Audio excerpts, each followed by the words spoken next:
Welcome. Thank you all for coming. I'm Jennifer Spilling. I'm the curator at the Clay Studio. We are really always pleased to have our community with us on Thursday at noon. I'd like to acknowledge that the Clay Studio and myself, and probably many of you here, are on traditionally Lenni Lenape land right now. So we send our gratitude to that community and hope to work together in the future as we move towards our new building with many communities. So we have been working with the people who live currently in our neighborhood that we're about to move to. We are excited that we're going to have a show called Making Place Matter when the building opens, and we have some great members of that community who are working with us on the project. So keep your eyes open for that and keep watching as the building rises from the ground. We are with Don Nakamura, whose exhibition right now, a solo exhibition in the Bonavitz Gallery, is called Energized. And we talked about the title, and we talked about how his art made him feel and how it makes me feel and how we hope it makes all the visitors feel. And I think we can all use some positive energy right at the moment. So that is good for us. Yes. I'm gonna introduce Don, who works in the studios at the Clay Studio when that's possible. He has a long, illustrious career in the arts. He moved from Hawaii in the early 80s to go to first Penland School of Crafts in 1980. He went to the Kansas City Art Institute and earned his BFA in 1984, and then went on to Cranbrook, as we were chatting about earlier. He came to Philadelphia in 1987 as a Franklin Mint Fellow and at the Clay Studio. So he served as a resident here and has been a vibrant member of the community ever since. We're pleased to highlight him in our current building, and again, sort of feel energized as we're moving forward. So welcome, Don. Thank you for joining us. Aloha, everybody. Thanks for joining in. We have 48 people on the call. My fellow Muddies. It's always good to see you. Excellent. So we're going to start with some conversation, and Don is sitting in the space. So at some point we can do a little laptop tour, and I have some other images that I'd like to show everyone. But I just wanted to start by asking Don about his early decision to pursue a life in art, because I know that we've talked, that wasn't your first expected career. So can you talk a little bit about that transition point when you decided to pursue art? Well, this love affair with clay began when I was in the second grade, as all elementary schools did and should have an art program, well, within the classroom. And ceramics was one of the projects. And I remember that day vividly. We had a choice of either making a bowl, or I can't remember what the other object was, but I chose a bowl. Very simple. We rolled out a slab, cut a circle, and draped it over a can or an oatmeal container. And back in those days, in the dark ages, we had cubby holes in the classroom. And on top of the cubby holes is where we placed our projects for them to dry by the window. And I can still picture that. And it was a sense of wonder. It was like magic. What was even more magical was the glazing process that I couldn't understand for a long time. I remember the glaze I used. It was a Duncan glaze called Autumn. I'm sure it was filled with lead, but back then there was no awareness of toxicity of the ingredients. So it went on this maroonish color. And a couple of days later, our teacher brought them back, and it was glossy green with brown spots, like an autumn leaf. And I couldn't understand what happened to this object. Like, what happened? And I asked my teacher, and she couldn't really explain it to me. So I thought there was a trick here somewhere. That was the seed that was planted in the back of my mind. And Fast forward till 6th grade was when we had another art class. This was a separate class that we actually went to. That wasn't such a good experience. It was boring. The teacher was boring. I forget what I made. It was like a leaf form, not an ashtray, maybe a small plate. But I used the same glaze, Dunkin' Autumn. And around that time, I got interested in music. So I played trumpet for many years, went through high school, didn't do art, thinking, no, I can't be an artist. No, I can't. Went to the University of Hawaii in Manoa, Honolulu. Music was my major, elementary education.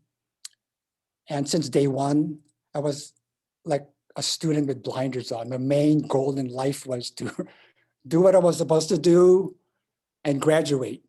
So that's what I did. But every time I would pass by the art building, it was an old building, and the doors were open. And the smell of turpentine was wafting through the building. And I was thinking, oh my God. It was drawing me, it was saying, come in, come in. I didn't want to go in. I was kind of afraid, like, no, I got to concentrate on my studies. And then one day I went in, thinking, oh my God, I walked through the art building. I was thinking, oh my God, this is where I belong. But so I graduated, went back to Maui, looking at the local newspaper, and I saw that there was an ad in the paper for this local art center, the Wailea Art Center. Unfortunately, they're not there anymore, but that's when I thought, okay, I did what I was supposed to do. I got my degree. Now I can do what I really want to do. So I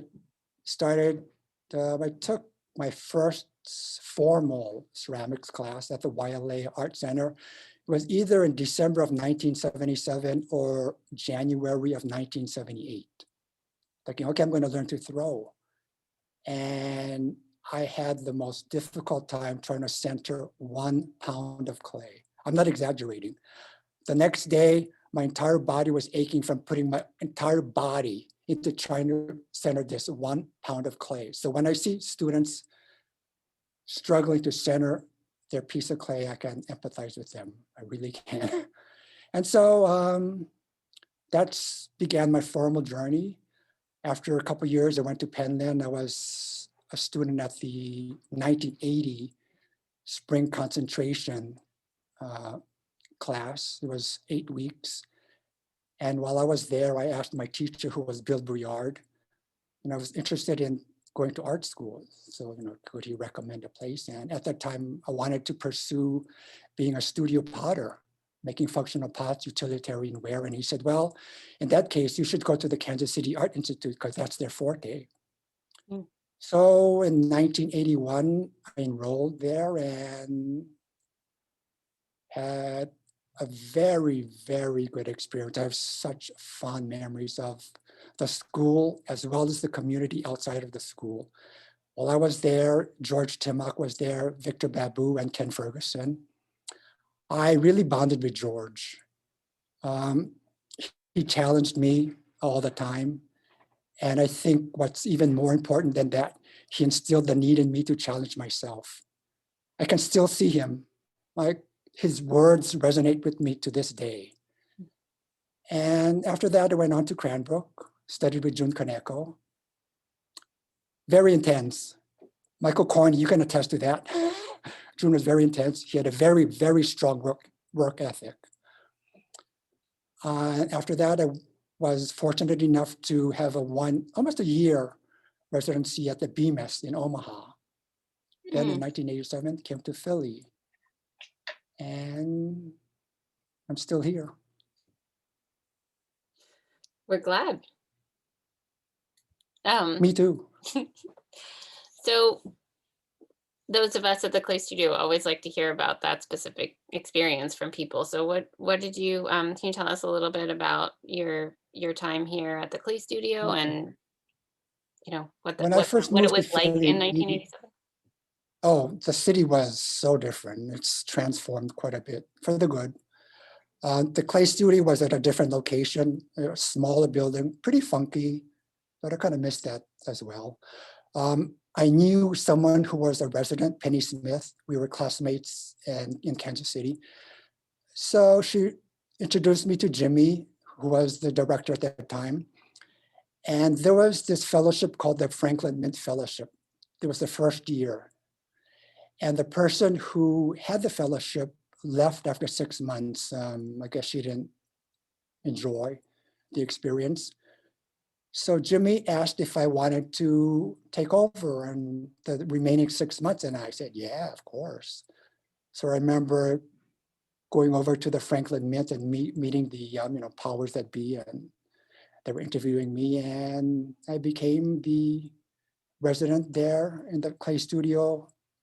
And so I had 6 months, and then after my residency fellowship was over, Jimmy said, I can stay on, have to pay my dues, the rent. And I thought, I wanted to have my own studio, want my own space. So I left. It was a very positive experience while I was there, though. Met some good people there. Margarita Schmidt, she's a good friend now, but she was a associate there. She's a student here now and so I left and I started saving my money so I can afford to have my own studio. And I was fortunate enough to get one of the Pennsylvania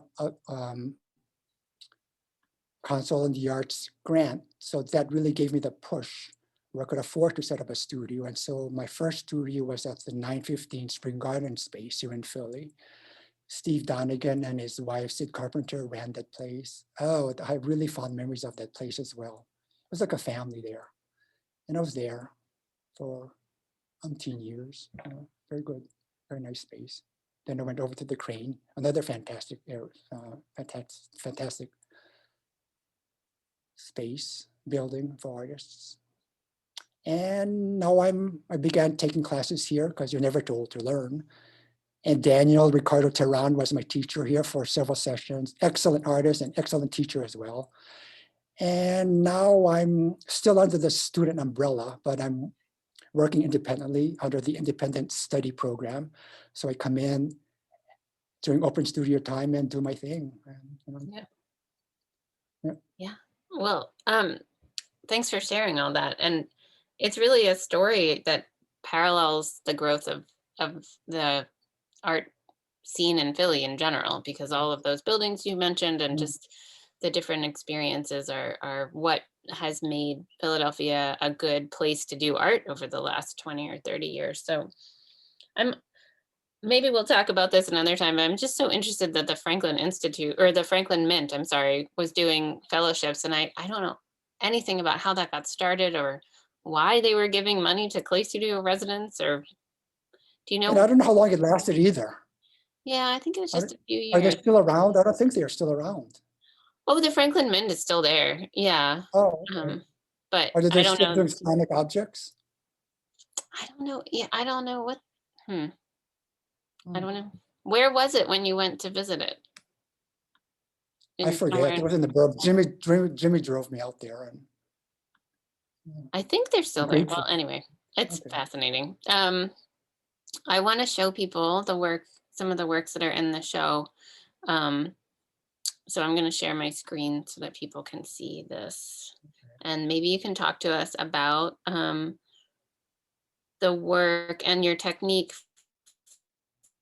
for how you make we can start with the larger sculptural forms. Do you want to talk a little bit about your approach? I don't know, either technically Okay. or Here at the clay studio, while I'm still under the student umbrella, so there are size restrictions. And I've always been drawn to large scale work, even since day one back in Hawaii. And so since I am limited to certain number of inches, I do my pieces in sections and I epoxy them. And so that's an example of thrown. I use the wheel quite often. When I came to the clay studio, I enrolled in a throwing class. And so I thought I'd hone and improve my throwing skills. So I still throw on the wheel and I assemble more sculptural objects, and that's one of the examples. Epoxy PC7 works wonders. So, and that's great. It's always so interesting to hear about which technical things affected how an artist will make something, especially such a large piece. What can you tell us about sort of the concept behind this big piece and what you're trying to communicate through the size and the color? Uh, um,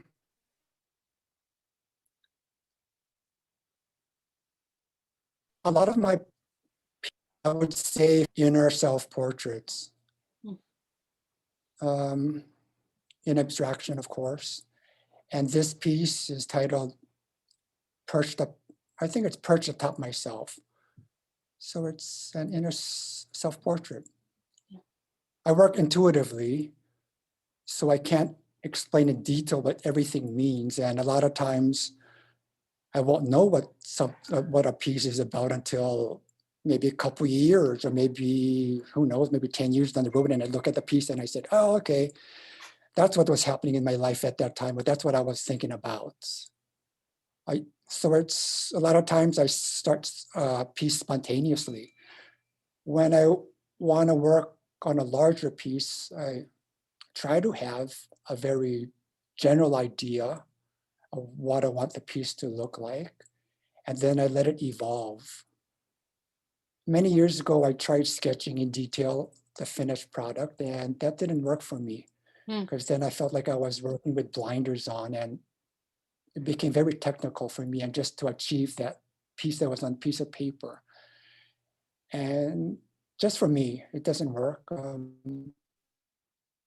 I prefer to just let it evolve as I go along, and take a detour off the main highway. And then that's when I work on the smaller piece, it's very spontaneous.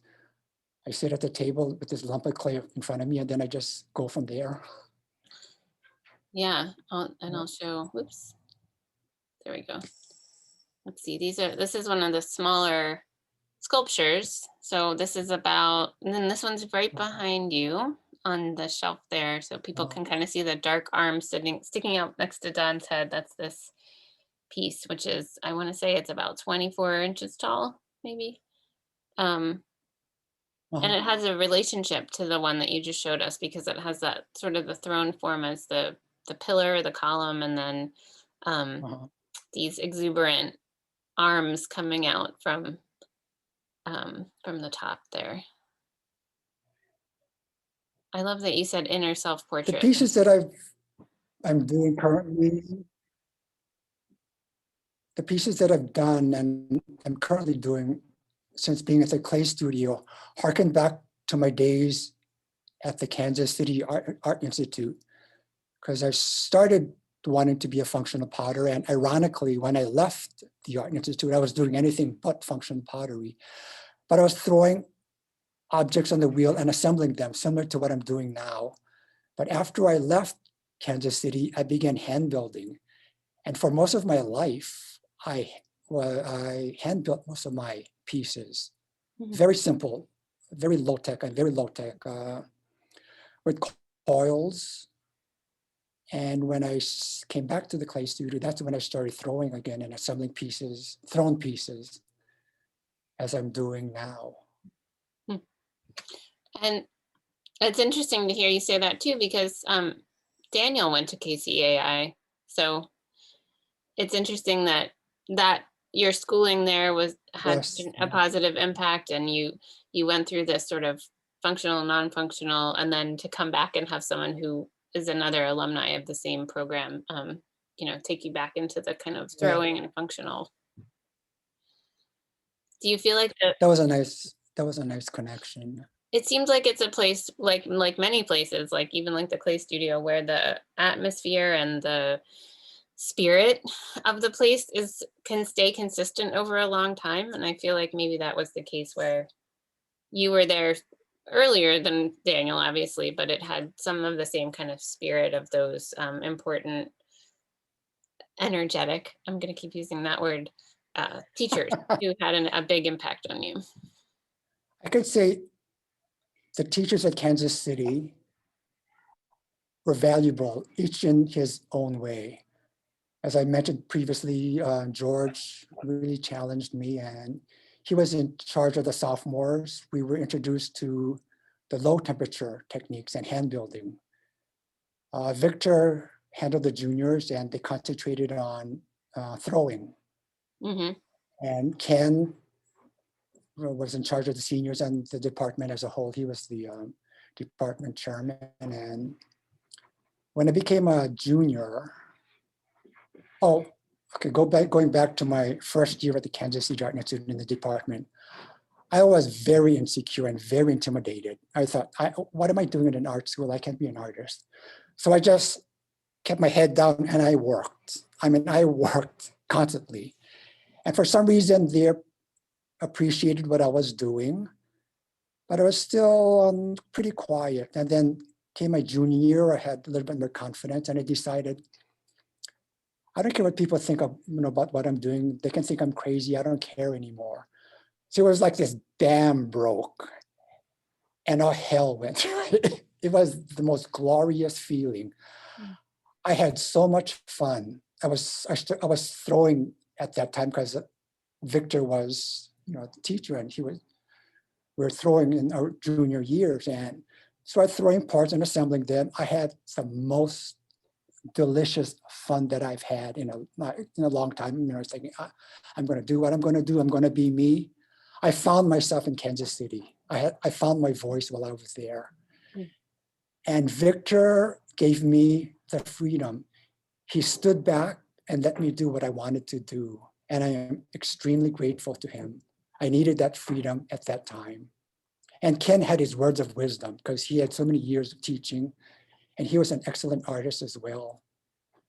So, I did my crazy stuff, and I really had fun playing with clay. And I Mm. still have fun, and I think I'm still playing with clay. That's so important. And what an inspiration to hear about that moment in your life when you had a freedom, that you felt that creative freedom. And It was a glorious feeling, for sure. do you have that still now when you're working? And I look at your work and it feels like you have that feeling when you're adding these images and the colors, and they're so brave and bold. And I try to have fun. Yeah, I think I'm free. Going back to my first experience in clay in the second grade, it was magic because I didn't quite understand the technical part of it. But that magic has turned into passion over the years, and it's truly my passion in life, clay and the ceramic process. I really do enjoy the ceramic process. it's transformative. It is my passion for sure. Yeah. Yeah. Yeah, the magic of ceramics is so exciting for a lot of people. And I'll just show everyone. There's a mixture in the show of functional work, like these mugs and these very beautiful tall chalices that are functional. I think Don said he uses he uses his to drink out of, but they definitely seem like ceremonial cups to me, just maybe for a special occasion. Have a glass of wine. A glass A of whole wine. bottle can probably fit in one of those. Well, that's a special occasion. Yeah. And I guess we all have to we have to have our own, we have to build our moments of joy. We have to cultivate magic and ceremony and that feeling of specialness kind of in our own houses right now. So what better way to do Yeah, it than true. to do it with one of these? Yeah. And then we'll get back to ceramics too, but I wanted to show everybody these new works. And maybe you could talk a little bit about how you've been dealing with creativity during the pandemic. Oh, okay.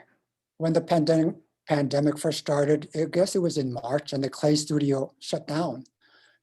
No clay. So I thought, what am I going to do? I have to keep my sanity, whatever sanity is left in me. So I thought, I had two options, I thought. I can continue more extensively writing in my journal, which by the way started as my thesis while I was at Cranbrook. But all these years I've continued to contribute to my journal. Or I thought I can really go out of my comfort zone and do something two-dimensionally. Sketch, doodle, draw, I call them doodles. So I thought, no, I'm really going to challenge myself and go out of my comfort zone and do works on paper. And so, I mean, this was really stepping out of my comfort zone because I was quite insecure about my two-dimensional ability. So I started doodling on index cards, these 3x5 index cards that I had laying around the place. And then it went from there with colored pencils mostly. Then when I ran out of the index cards, I couldn't find any more at the local drugstore. So I thought, well, I'll buy some poster paper.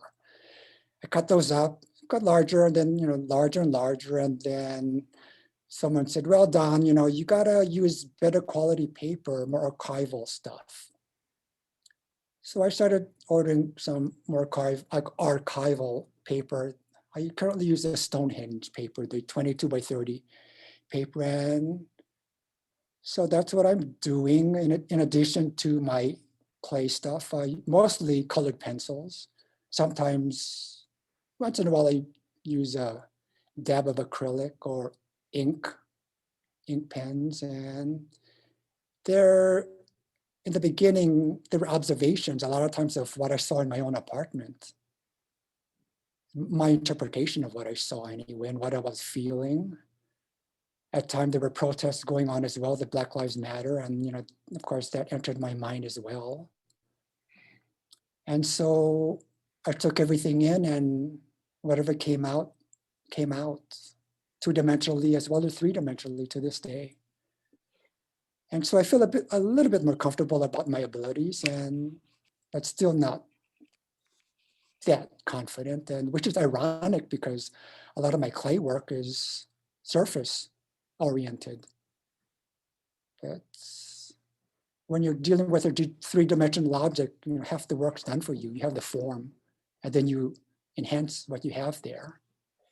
But when given a blank piece of paper, it's like, what do I do? But I'm pretty much okay with it now.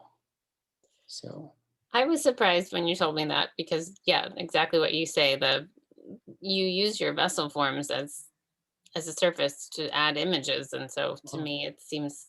I was really surprised to hear that you were not already making these drawings, or that it seemed uncomfortable. Because to me, it's just a natural outgrowth, and I'm having fun now. Well, and it echoes what you said about your time at KCAI, that you went through a period of being uncomfortable and then felt having a breakthrough and feeling freedom. And that's, I think, an integral part of the artistic struggle, is that you always start out maybe feeling uncomfortable and kind of pushing through until you get to a point where you figure out how to express your inner creativity in a physical way. And I credit George Timmock for instilling in me the need to always challenge myself. And I started way back then in 81, I guess. Yeah. Thank George. He's retired, and I think he's in the Southwest someplace now. Oh, we should have invited him. I don't think he remembers me. You never Sadly, know. I lost contact with them, and Victor and Ken are no longer with us. Right. In person, anyway. Well, now's the time to write him a thank you note. Yeah. The last time I saw him was here when Ensika was here. In 2010 or before? Yes. 19, yeah. Whenever that was. Yeah, it was nice to see him. Yeah, that's great. So I think maybe I don't mean to ask you to get out of the way, but do you want to lean over and let people see? Yeah. So if you come in, we're open Friday, Saturday, and Sunday, and you can come in and see for yourself. And when you walk into the space, it's this beautiful, intimate space. There we go. Oh, And And Don and I had a good time, or I had a good time. I hope Don had a good time installing the show. And he said he wanted it to feel full. Yes, And like my work. like your work. The work is full. You said like your apartment, like your life, you like things cluttered. And so we talked about our shared love of having a lot of stuff around, because I feel that way too. And Jennifer, I have to publicly thank you for the enormous help that you were installing this work. Because as we were discussing, any previous shows that I've had were of my larger work, and I only had to deal with pedestals or directly on the floor. I never had to install pieces on the wall, and you were a great help. So thank you very much. Oh gosh, you're welcome. Thank you for being, it was such a nice collaborative moment. So I'm gonna go over to the chat to see if there's any questions. And for anyone who has a question or wants to say something, you're welcome to unmute yourself and ask, or put it in the chat and I can ask for you. So we'll go back to the top of the comments here and say, Jenny Swanson wrote, "Hi, Mike Corney. Hi, Don. Don, I never met you, but I heard about you. I graduated in '84 from Cranbrook, 1 year at the same time as Mike." Oh, okay.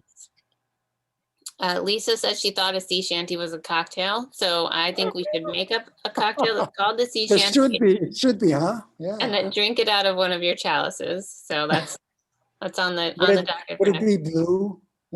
Can it be blue? Like a blue Hawaii? Oh yeah, we need some, what is that, blue curacao? Is that how you do that? Yeah, with an umbrella.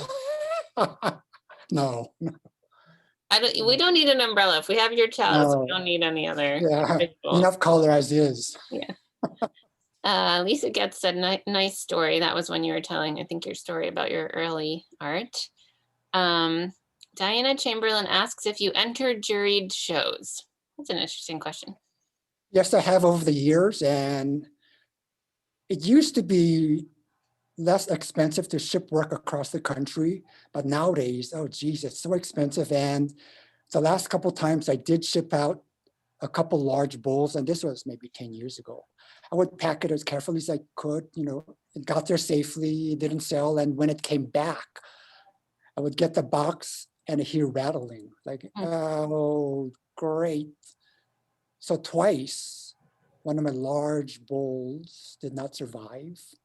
So that was discouraging. I thought, well, so I concentrated my efforts on more local venues.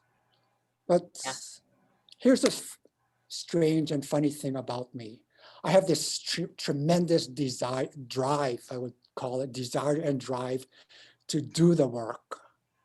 Like, don't get in my way of getting to the studio, I'm going to run over you.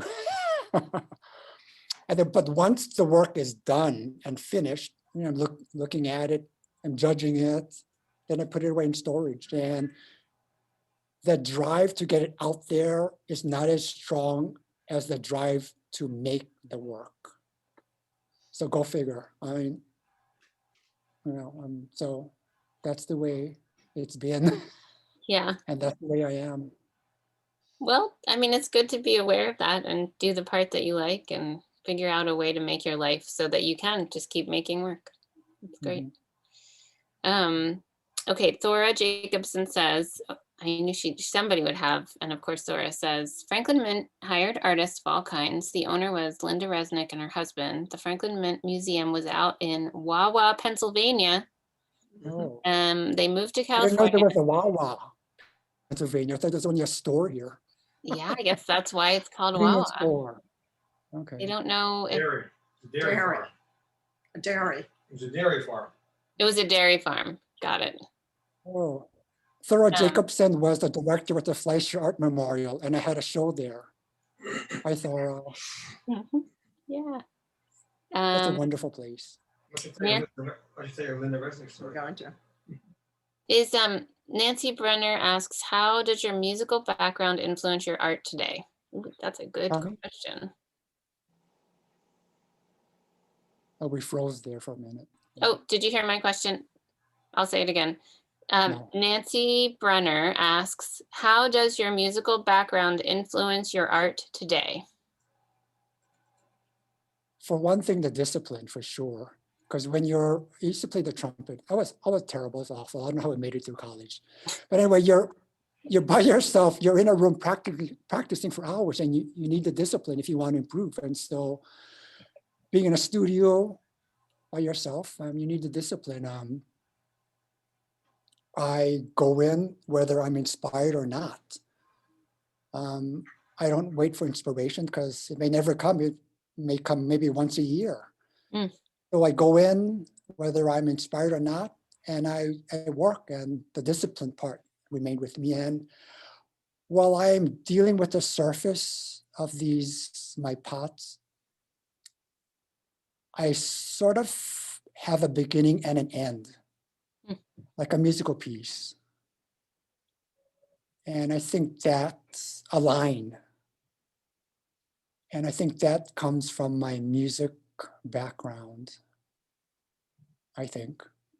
When you say you have a beginning and an end, you mean you sort of know, when it's over, or because you're going around the piece, so you physically get to the end, or what do you mean exactly by a beginning and an end? I don't want to have dangling participles, or whatever you call it. It's a line that has a beginning and an end, not just around the pot, but maybe it's connected to another form that's connected to another form, but it ends somewhere. Got it. And begins somewhere. That's great. Like a concerto or sonata. Yeah. Great question, great answer. Diana Chamberlain asks, what is the significance of the eyes? I knew somebody was going to ask that. I think it started as a child. At the back of the dollar bill, there's that eye on top of the pyramid, right? It used to give me the creeps. I think, what is this? And I'm drawn to surrealist work. And so now it has a literal as well as a figurative meaning to me. The eye to see, literally, want to be able to see. And figuratively to view my soul as well. To have a balance of seeing intellectually and as well as through my heart. And I think that's important, to have a balance. But I think, to be honest with you, I feel more through my heart than my brain when I see. And there are hearts too, so. Yeah, that's why one of the images I use is the heart with an eye. And that's hopefully the balance between one's soul and one's intellect. Hopefully we're all striving for that balance. Yeah, I'm striving for it. True. Sandy says, color, color, color. That's good. And I Lisa? think the color comes from my growing up in Hawaii. Oh, yeah. With, growing up there, that's all I knew. So I was surrounded by color. Those of you who have been there know that the lush greenery, the sky is blue, the ocean is blue, the soil can be red. And so I'm sure that's instilled in me. And I didn't really appreciate Hawaii until after I left. And so when I go back now, I feel I'm in awe of the beauty that Hawaii offers. So I hope to visit someday.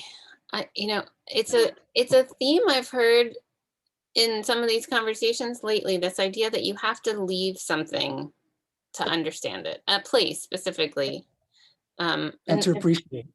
Yeah, you almost can't even understand it when you're there, because it is just reality. So you don't see the things that make it special or the things that make it different from other places. And then you move, or you go somewhere else, or you even stay for a little while somewhere else, and you can say, oh, now I see how colorful that was. And it's the quality of the light in different places can be so different. And of course, Hawaii has much more vegetation, but it's also just the light is different. So it's like seeing something up really, really close, you can't really see. And then when you step back and you realize what's there. Yeah. Which I try to keep that idea in my mind as we move into our new place, because there's something about the clay studio as it is now that we can't even really understand until we leave physically. So that's so interesting. Lisa says she can't stop herself from dancing when she looks at your work. That's so lovely. That's Um, good. Thanks, yeah. Lisa. Now we have to dance while drinking the cocktail out of the, it might be hard. Michelle says, do you put your underglaze on the vessels during the greenware stage or after bisque? It depends on the larger pieces. Now, I put it on bisqueware, so it's safer in case I have an accident, because I'm rather clumsy. Or if something happens in the kiln, then all those hours of work, decorating that piece is like, okay.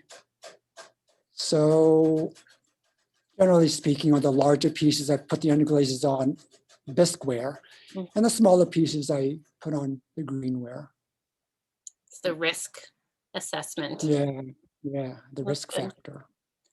Um, Not that I want to be precious with my work, but just the time involved. it's time. It's your labor. Janet Samuel says, your work and you always makes me happy. Samantha Hi, says, Janet, I miss you. Oh, there you are. Samantha Hey, I says, like your purple hair. yay, somewhere. That it makes her happy too. Samantha says that and fills her with wonder. Corey says, I love seeing the work installed. Do you sell the installations as parts as well? Which installation do you mean, Corey? Sorry. Oh, the hearts. Oh, the little hearts and peanuts. Hi, Corey. Hi, I love the installation. It made me so Thank happy you. to see. Thank you. Someone else asked if they could buy one of the hearts too. Oh, that's in the piece. No. Wah, wah. Okay. Okay, Lisa I says, love it together. It's gorgeous, gorgeous. Thank you. Thank you. Thanks for visiting. Lisa says, I've seen your work evolve over the last few years. Any chance we could see something you did many years ago? Ah, good question. Well, we might If have to. I have older work on my Instagram page going Oh, back to, I think as far back to when I was a BMS resident. hmm. I think it goes back that far Okay. So that's good to know. on my Everybody see Instagram that. page. And your Mhm. Instagram is Don Nakamura 1978 or something. Yes, Um, that was a very productive year for me in Omaha. is that why you picked that as your, Truly grateful to have been there. got it. Pardon me? Yeah, now I can. There's just a tiny freeze, but it's okay now. Linda Schusterman, Yeah. thanks, Don. Great to hear your talk and see your new work. Congrats. Lisa is asking if Wawa is Native American for a type of bird. I don't know the answer to that. Is that why there's a goose in Oh. the picture in the logo? That's what, yes, it is for goose. Yeah. Oh, okay. Yep. Dora That's says it's a wild goose. Yeah. Leslie, I I'm think it's reading a Leslie. novel based on Native American characters at this moment. Oh, yeah. Never mind. Interesting. I digress. That's okay. Digressions are fun. I think it's Leslie because it says Crane Arts, who asks, what other maximalists do you look to for inspiration? Or rather, what other maximalists do you appreciate? Ooh, Maximalists. I don't maximalists. I can tell you which artists or which works inspire me. Yeah. Clay-wise, Viola Fry is my very favorite clay artist. I mean, that woman had, excuse my expression, but she had balls, okay? I mean, her figurative sculptures, I love, and she could paint as well. Jun Kaneko, his work ethic and his technical abilities, his work.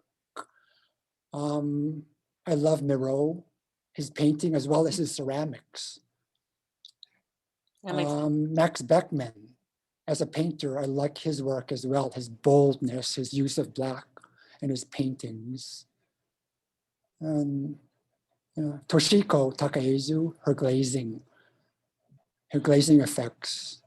Yeah. Yeah, and so when we were talking, Don was telling me that you got a chance to visit with Toshiko. Do you want to tell us a little bit about that?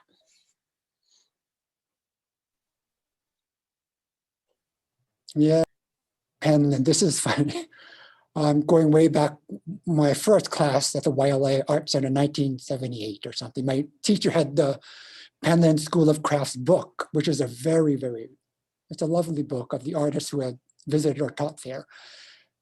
Published in the, I guess, the late 70s. I was thumbing through the pages and I see this person on the wheel throwing this humongous pot. My eyes went like, what? Who is that? It was Toshiko Takaezu. So it started back then. So I investigated, and she was from Hawaii. Thinking, oh, geez. So fast forward a couple years, I knew I was going to go to Penland, and she was on the East Coast. I was going to North Carolina. So out of the blue, I thought, I'm going to write to her and see if I can stop by and visit with her at her studio. And she said, yeah. So after Penland was over, one of my classmates, I think she was going someplace on the Northeast maybe. So she drove me to Toshiko's place and dropped me off. And in the meantime, I just wanted to stay for maybe the afternoon and see her studio and talk about clay. In the meantime, Toshiko said, well, why don't you stay for a week? Because I'm going to go to Peters Valley, do a workshop, and you can join me under the guise of being my assistant, which I wasn't, of course. So I stayed with her for a week. She was very nice, very kind, a very strong person as well. She can hold her own. She wasn't working in the studio at the time, but she was working in the garden. She was an avid gardener. So I helped her in her strawberry patch. And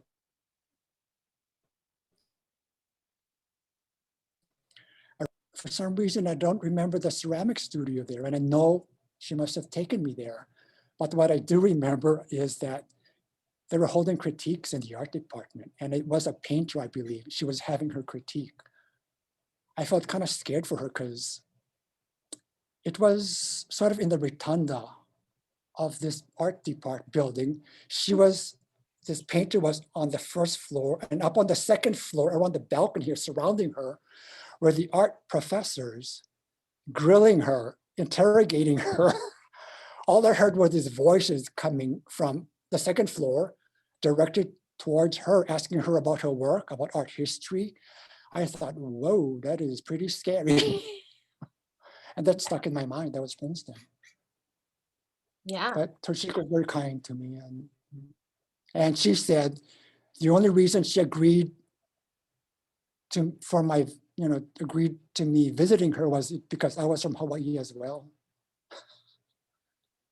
So Sometimes, she was kind to me over the years. yeah, that's so nice. And we had been planning a visit to her studio with Play Studio, anyone who wants to come. It was supposed to be last May. So once we're allowed to do that again, we'll reformulate that visit and That would be a good thing. get on a van and go see the studio. Sign I've never me been up. there. Good, excellent. It'll be great to be there with you. So we have a couple of more comments. Joanne says that in her house, everyone fights over who gets to eat out of the Don Nakamura bowl. And Jen- Joanne, thank you for posting when you use them. Yeah, it makes me feel good that people actually use what I make. Oh, that's nice. Yeah. That's a good feeling. Jenny Swanson says, thank you. I enjoyed seeing your work. And Vicky Gold said, thank you. I love seeing your work and hearing this interview. Oh, It's thank been you. such an intimate visit. Thank you. So I have enjoyed, and we are right perfectly 1 hour. It's been such a nice chance to talk to you and share the stories that we got to share when we were installing the show with everyone else in our community, and hear everyone's thoughts and questions and comments, and to know how much how many people out there really love your work and enjoy your, I have to say one more thing, that I've been extremely fortunate to have had extremely talented teachers along the way from day one up until here at the Clay Studio. I've been so fortunate to be in the company of such great artists, teachers, and my fellow artists as well, students here at the Clay Studio. The Clay Studio is a wonderful place, an educational opportunity. If you have a question, somebody here will answer it, either a teacher or one of the fellow students or associates. This place is a wealth of knowledge, formal and informal. So thank you very much. well, thank you for continuing to make all of us feel energized by your work and your spirit. I try. It's working. It's working. And thanks for saying those nice things. I feel the same way. I'm so lucky to work with these amazing colleagues and all the artists in the building. And it's a very special place. We're so happy to keep doing these programs, bringing everyone together. So I'll just do my little PBS pitch at the end instead of at the beginning, which is if anybody would like to donate, please feel free to go to our website and to become a member or click on the donate button. Come visit us Fridays, Saturdays, and Sundays. And we'll see you in the studio. Thanks, everybody. Feel Thank free to you. Nice to see you all. Love you. Mwah. Aloha. put your camera on if you want. Say goodbye.